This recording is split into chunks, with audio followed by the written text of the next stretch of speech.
கள்ளக்குறிச்சி விவகாரத்தில் திமுக அரசு எதையும் மறைக்கவில்லை என்பதாலேயே சிபிஐ விசாரணை தேவையில்லை என்று கூறுவதாக முதலமைச்சர் மு.க.ஸ்டாலின் விளக்கம் அளித்துள்ளார்.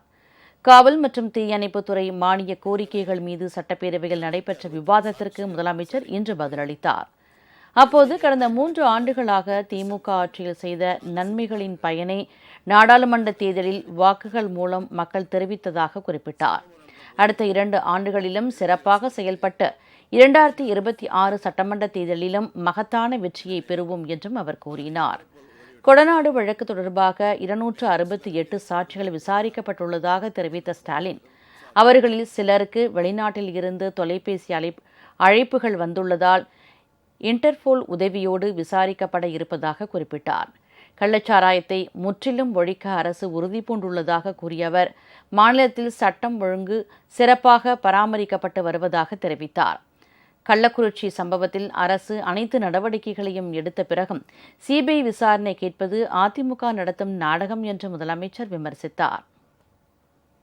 கள்ளச்சாராயம், விஷச்சாராயம் ஒழிப்பு மற்றும் குற்றவாளிகள் கைது நடவடிக்கைகள் தீவிரமாக தொடர்கிறது. இறந்தோர் மற்றும் பாதிக்கப்பட்டோர் குடும்பங்களுக்கு இழப்பீடு வழங்கப்பட்டுள்ளது. பெற்றோரை இழந்த பிள்ளைகளின் கல்வி வாழ்க்கை பொறுப்பை அரசு ஏற்றுக்கொண்டிருக்கிறது.